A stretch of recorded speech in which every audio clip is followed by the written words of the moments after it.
পুরীতে খেয়েছিলাম গো পোড়া পোড়া মিষ্টিটা, ওদের ওখানে বিখ্যাত যেটা। ও, ছানা পোড়ার কথা বলছিস? হ্যাঁ হ্যাঁ, ওইটাই বলছি। তাহলে চটজলদি বানিয়ে দিচ্ছি, তারপরেই খাবি। এখানে আমি 1.5 লিটার ফুল ফ্যাট দুধ নিয়েছি। আমি খুব ভালো করে ফুটিয়ে নেব। দুধটা খুব ভালো করে ফুটিয়ে নিয়েছি। এবার ভিনিগার আর জলের 1:1 পরিমাণ দিয়ে একটা মিশ্রণ তৈরি করে নিয়েছিলাম। সেই মিশ্রণটা আস্তে আস্তে এই দুধের মধ্যে দিতে থাকবো। দেখুন বন্ধুরা, আস্তে আস্তে ছানাটা কত সুন্দরভাবে কেটে যাচ্ছে। ছানাটা কাটিয়ে নিয়ে 2-3 বার ফ্রেশ জল দিয়ে খুব ভালোভাবে ধুয়ে নিয়েছি, যাতে ভিনিগারের টক ভাবটা চলে যায়। একটু চেপে চেপে ছেঁকে নিয়েছি। এবার একটা পাত্রে ছানাটা নিয়ে খুব ভালো করে এইভাবে ম্যাশ করে নিতে হবে।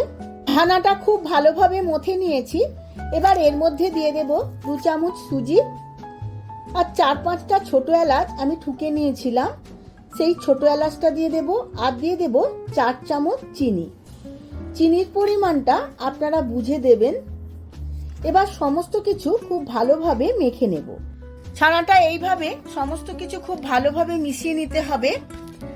ছানাটা এখনো গরম আছে, চিনিটা এর মধ্যেই গলে যাবে। আপনারা চাইলে গুঁড়ো চিনিরও ব্যবহার করতে পারেন। ছানাটা মাখতে মাখতে এবার ছানা কাটানোর জল আমি 2 হাতা দিয়ে দেব, তাতে একটু নরম হবে। আরও একটু লাগলে আরও একটু দিতে হবে। এইভাবে খুব ভালোভাবে ম্যাশ করে নিতে হবে। ছানার মিশ্রণটা খুব ভালোভাবে মাখা হয়ে গেছে। এবার 10 থেকে 15 মিনিট রেস্টে রেখে দেব, যাতে খুব ভালোভাবে সেট হয়ে যায়। এবার ছানাটা ব্রেক করার জন্য আমি একটা কড়ার মধ্যে নুন নিয়ে নিয়েছি।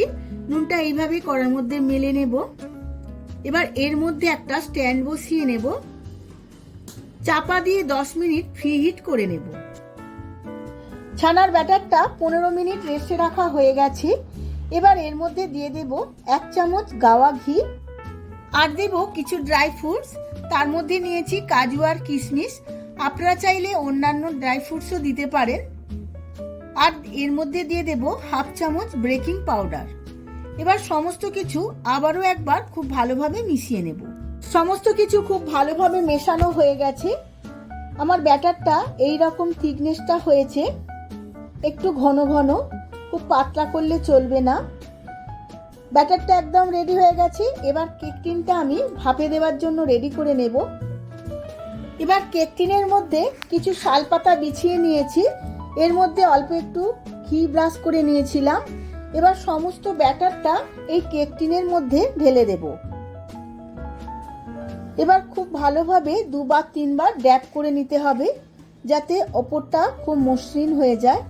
শালপাতা দেওয়ার ফলে শালপাতার একটা নিজস্ব গন্ধ থাকে।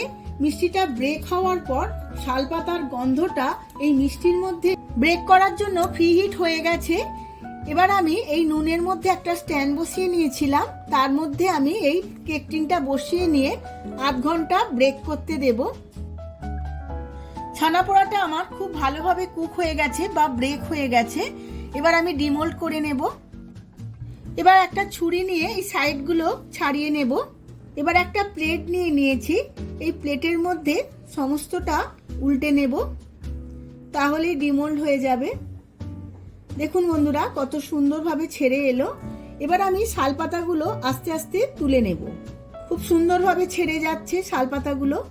ব্রেকটাও খুব সুন্দর হয়েছে আর দারুণ একটা শালপাতার গন্ধ ছাড়ছে। শালপাতাগুলো ছাড়িয়ে নিয়ে এবার ছুরি দিয়ে আমি পিস পিস করে কেটে নেব। দেখুন বন্ধুরা, কাটার সময় কত সুন্দরভাবে পিস পিস করে কাটা যাচ্ছে, কত সফট এবং সলিড হয়েছে। একদম ছেড়ে যাচ্ছে না, ছুরিতেও লাগছে না। এইভাবেই আমি পিস পিস করে কেটে নেব। কেটে নিয়ে আমি সার্ভ করে নেব। আমি সার্ভ করে নিয়েছি। উড়িষ্যার বিখ্যাত মিষ্টি ছানা পোড়া, দারুণ খেতে হয়। আপনারাও বাড়িতে একবার আমার মতো করে বানিয়ে ফেলুন। আর কেমন হয়েছে আমার কমেন্ট বক্সে কমেন্ট করে জানান। ভিডিওটা যদি ভালো লেগে থাকে ভিডিওটিতে প্রচুর প্রচুর লাইক, শেয়ার, কমেন্ট করবেন।